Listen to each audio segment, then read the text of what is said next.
Hello friends, this is DL Harry and welcome to our video. तो अब देखते हैं कि आज हमें मार्केट में कैसे मूवमेंट्स मिले और कल हम किन स्टॉक्स को ट्रेड कर सकते हैं। तो सबसे पहले हम डेली टाइम फ्रेम पे बैंक निफ्टी का मूवमेंट देख लेते हैं, बिकॉज आज हमने बैंक्स में ट्रेड किया है। तो यहाँ पर आप देख सकते हैं कि बैंक निफ्टी का एक इनसाइड कैंडल ही बनी है, जो कल का इसने हाई और लो लगाया था उसको ब्रेक नहीं किया है। इनफैक्ट आप ये देखेंगे कि ओपनिंग और क्लोजिंग को भी ब्रेक नहीं किया है, जस्ट एक साइकोलॉजिकल लेवल जो है वहाँ तक गया है और उसके बाद वहीं से रिजेक्शन लेकर फिर वापस आकर और एक साइकोलॉजिकल लेवल के पास ही इसने अपनी क्लोजिंग दे दी है, लगभग जो कि आप देख सकते हैं 34,600 के आसपास है। 15 मिनट के टाइम फ्रेम में आप देखेंगे तो यहाँ पर हम पाते हैं कि गैप अप ओपन ज़रूर हुआ, लेकिन अपसाइड की ज़्यादा अच्छी मूवमेंट नहीं दी और वहीं कंसोलिडेट करके फिर डाउन साइड की मूवमेंट देकर और फिर कंसोलिडेट हो गया है। यहाँ पर RSI देख सकते हैं कि अगर ये इसी रेंज में ही कल रहता है तो ये 40 पर सपोर्ट लेकर हमें फिर एक अपसाइड की मूवमेंट दे सकता है और अपने इस हाई को छूकर या फिर इस गैप को फिल करने के लिए जा सकता है। लेकिन क्योंकि एक्सपायरी पास आ रही है, तो अगर ये इस लेवल को ब्रेक कर देता है या इस लेवल पर सस्टेन नहीं करता तो फिर ये हमें फिर से डाउन साइड की मूवमेंट दिखा सकता है। लेकिन हम पहले से ही कोई व्यू नहीं रखेंगे। जब मार्केट में हमें प्राइस एक्शन दिखेगा उसी के अकॉर्डिंग हम ट्रेड करेंगे। तो आज जो हमने ट्रेड्स लिए, सबसे पहले हम चलते हैं JSW स्टील की तरफ, जो हमारा मॉर्निंग में ही ट्रेड हो गया था। सबसे पहले ये देखिए यहाँ पर गैप अप ओपन हुआ और सबसे पहले क्योंकि ये इसी लेवल के आसपास ओपन हुआ था, या तो यहाँ पर जब इसने डाउन लगाना शुरू किया तो ये काफ़ी तेज़ मूवमेंट थी, तो जहाँ पर हम ट्वीज़र टॉप का एक मोमेंटम नहीं समझ पाए तो डाउन साइड की हमने ट्रेड नहीं ली। फिर इसने थोड़ा इसको वेट करने दिया हमने, और जब ये वापस अप साइड की तरफ मूव करने लगा, मीन्स इसने अपने ओपनिंग प्राइस को भी ब्रेक किया और इस जो ओपनिंग प्राइस है इसको भी ब्रेक किया। तो यहाँ पर कंफर्मेशन हो गया था कि अब ये अप साइड जाएगा। तो यहाँ पर इसने 651.50 के हमारी एंट्री बन रही थी, लेकिन इसने उसके ऊपर सीधा 652.50 के समथिंग का प्राइस दिखाया। तो उसी मार्केट प्राइस पर एंट्री हुई, बिकॉज बीच का प्राइस इसने दिखाया ही नहीं। उसके बाद में फिर इसने डाउन साइड की मूवमेंट की एक अप पॉइंट दिखाकर, लेकिन फिर ये 651 के आसपास भी आया और वो जो एसएल था वो ऑब्वियसली इसी प्राइस के नीचे यानी कि 650 के समथिंग बन जाता था। बिल्कुल छोटा एसएल था, लेकिन टारगेट था कि ये गैप को फिल करेगा और इस हाई तक भी जा सकता है, लेकिन वो ट्रेलिंग का मामला था। तो हमारा ऑब्वियसली 1% का टारगेट यहाँ तक अचीव हो जाता था, क्योंकि 652 के समथिंग हमारी एंट्री हो चुकी थी और यहाँ तक ये 659 या 660 तक का टारगेट हमें दिखा रहा था। फिर आप देख सकते हैं कि इसमें अपसाइड का मूवमेंट आया। RSI ने भी कंफर्मेशन दे दिया था नेक्स्ट कैंडल पर, जैसे ही ये 60 क्रॉस हुआ उसके बाद में देखिए इसने गैप फिल किया, सेकंड कैंडल बनी तो ये 660.50 का हाई लगा रही थी। तो यहाँ पर हमने इसको एग्जिट कर दिया उसके, क्योंकि 1% से मोर देन हमें मूवमेंट मिल चुकी थी। उसके बाद में देखिए इसने अपना हाई जो लगाया इसी कैंडल पर 653 का लगाया। उसके बाद में फिर इसने एक लो लगाने की कोशिश की, लेकिन लो ना लगाते हुए फिर इसने हाई लगाया और ये जो हमारा सेकंड टारगेट था वहाँ तक भी गया, लेकिन हमने सिर्फ 1% यानी कि ये जो पहला टारगेट था हमारा 660 का, यहाँ पर हमने अपना प्रॉफिट बुक कर लिया। उसके बाद देखिए यहाँ पर ये कंसोलिडेट हुआ है काफ़ी देर तक और उसके बाद जो ट्वीज़र बना है वो यहाँ से बना है और यहाँ से रिजेक्शन आई है। और यहाँ पर भी अगर हम फिब लगा कर देखते हैं तो आज का जो लो है वहाँ से अगर आप देखेंगे तो ऑलमोस्ट ये देखिए कि 61% तक रिट्रेस हुआ और उसके बाद में फिर अपसाइड की मूवमेंट इसने फिर से देनी शुरू कर दी।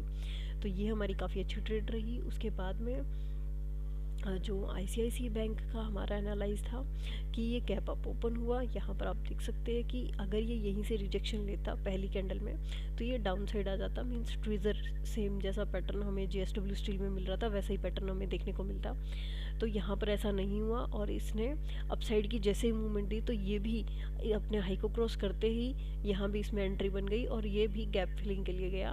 हमने ज़्यादा का टारगेट नहीं रखा बिकॉज यहाँ तक जाने की उम्मीद नहीं थी, बिकॉज ऑलरेडी इतना गैप हुआ था। तो लो को ही हमने अपना टारगेट रखा और लो तक ये गया और उसके बाद में फिर देखिए वहीं से रिजेक्शन आई और फिर ये डाउन साइड आया और उसी एंट्री प्राइस के आसपास आकर इसने फिर से मौका दिया कि अभी ये वापस अप हो रहा है, 60 को टच कर चुका है, अब आप इसमें एक अच्छा मोमेंटम ले सकते हैं। तो ये बाद का मूवमेंट था, लेकिन इसमें आपको वेट करना पड़ता और मॉर्निंग का मूवमेंट काफ़ी अच्छा हो जाता है। इसमें काफ़ी वॉलेटिलिटी होती है, तो ये अच्छे से आपको उसी टाइम टारगेट दे सकते हैं।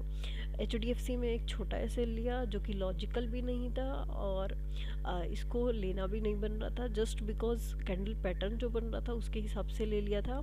एंट्री आपको बताते हैं कि ये देखिए यहीं पर ओपन हुआ था, ये देखिए जो ओपन हुआ वो यहाँ तक हुआ, उसके बाद में ये डाउन आया काफ़ी और फिर यहाँ से रिजेक्शन लेकर प्राइस इस पर सस्टेन करने लगा था 15 मिनट के टाइम फ्रेम में पहली कैंडल पर ही, और कैंडल का वेट नहीं किया। उसके बाद में देखिए फिर जब इसने अपने ओपनिंग को क्रॉस किया तो इसमें अब साइड का व्यू लगा कि ये अब यहाँ तक का टारगेट देख सकता है, तो यहाँ पर फिर हमने एंट्री बना ली बिकॉज RSI भी अब 40 का सपोर्ट लेकर अप साइड की मूवमेंट कर रहा था। तो यहाँ पर फिर अप साइड का लगभग हमें 2 से 3 पॉइंट प्रॉफिट भी दिखाया, लेकिन फिर रिजेक्शन आई इसमें और फिर इसने वापस अपना गैप फिल किया। जो SL था वो बिल्कुल जो आप देख सकते हैं कि यहाँ पर लगभग मैंने जो रखा था अपना, इसमें मेरी जो एंट्री हुई थी वो हुई थी लगभग 1442 के आसपास, मतलब अपनी आज की ओपनिंग को क्रॉस करने के बाद, और जो टारगेट था वो ऑब्वियसली 1452 समथिंग का था कि लगभग इसमें 1% का मूव हमें मिल जाए, लगभग 12 से 14 पॉइंट का। लेकिन फिर इसने रिजेक्शन ली और इन्हीं कैंडल्स का जो हाई है यहाँ पर 1438 आप देख सकते हैं, ये मेरा SL था जो कि हिट हो गया और बिल्कुल छोटा था, इसीलिए ये हिट अगर होता भी है तो भी कोई खास इशू नहीं था। फिर इसने डाउन साइड की मूवमेंट की और आप देख सकते हैं कि इसने अपना लो लगाया 1432 का लगभग, जो कि इतना बड़ा SL हो जाता है और लेना नहीं बनता अगर आप उस ट्रेड के लिए श्योर नहीं हो और अगर आप पहली ही मिनट्स में ट्रेड ले रहे हो तो इसीलिए मैंने बिल्कुल छोटे SL के साथ इसको एग्जिट कर दिया। उसके बाद में देखिए इसने सस्टेन किया और काफ़ी अच्छे मोमेंटम में वो ट्रेड नहीं दी, कल वाली ट्रेड की तरह ये भी हमें काफ़ी वेट करके अपना टारगेट देती, जो कि हमें इतना अच्छा नहीं मिलता। तो इसीलिए इस ट्रेड को SL के साथ ही एग्जिट कर दिया, एक्सेप्ट किया। तो आज के 3 ट्रेड्स रहे और काफ़ी अच्छे रहे, काफ़ी अच्छी लर्निंग्स रही कि अगर आपका SL लॉजिकल नहीं है तो वो हिट भी हो सकता है, और मॉर्निंग का ट्रेड अगर आप कंफर्टेबल नहीं है तो वेट कीजिए, मूवमेंट को समझने के बाद ही ट्रेड कीजिए। तो इसीलिए HDFC ने ये काफ़ी अच्छी लर्निंग दी है, क्योंकि एंट्री जो बन रही थी लॉजिकल वो यहाँ बन रही थी इस थर्ड कैंडल पर, ताकि प्राइस का एक्शन समझा जा सके और उसके बाद वेट किया जाए कि इसी लेवल को अपना SL फिर से रखा जाए और फिर अपसाइड का एक टारगेट रखा जाए जो कि अचीव भी होता है। तो ये हमारी लर्निंग्स रही। कल हम किन स्टॉक्स को देख सकते हैं, बैंक निफ्टी का मैंने आपको ऑलरेडी मूवमेंट बता दिया है, स्टॉक्स हमारे वही रहेंगे सेम। हम देख लेते हैं कि इनमें हमें मूवमेंट कैसी मिल सकती है। सबसे पहले आप देख सकते हैं कि JSW स्टील ने अपने हाई से ही रिजेक्शन लिया है, जो प्रीवियस एक जोन बना हुआ था इसका, यहाँ से रिजेक्शन लेकर अब इसने एक अच्छे प्राइस पर आकर सस्टेन करना शुरू किया। तो अब अगर ये अपने इस हाई को क्रॉस करता है यानी कि 662 को, तो हम इसमें फिर से 670 का टारगेट देख पाएंगे पहला, और दूसरा 680 का अगर अच्छा मूवमेंट आता है। और अगर ये अपने इस लो को ब्रेक करता है यानी कि 655 के, हम वेट करेंगे इन 6 पॉइंट्स का, अगर ये अपने इस 655 के लेवल को क्रॉस करता है, जो कि यहाँ भी आप देख सकते हैं कि सपोर्ट का काम किया था काफ़ी अच्छा, तो फिर हमें ये फिर से अपना लो दिखा सकता है जो कि 647 का है, और इस गैप को भी फिल करने के लिए वापस से जा सकता है डाउन साइड यानी कि RSI लगभग 40 तक। तो हम वेट करेंगे अच्छे मूवमेंट का, अच्छे सिग्नल्स का, ताकि हमें एक अच्छी एंट्री इसमें मिल सके और श्योर होंगे तभी हम ट्रेड लेंगे। SL में देखिए यहाँ पर जो है लगभग 6 पॉइंट का यानी कि 1% का हो जाता है, तो हम छोटे टाइम फ्रेम में जाके भी देख सकते हैं कि वहाँ पर स्विंग्स कैसे बन रहे हैं और हमारा SL किस तरीके से छोटा हो सकता है, लेकिन लॉजिकल ही रखेंगे ताकि अच्छी ट्रेड हो। दूसरा हम जो देख सकते हैं AU बैंक को देख सकते हैं। AU बैंक में देखिए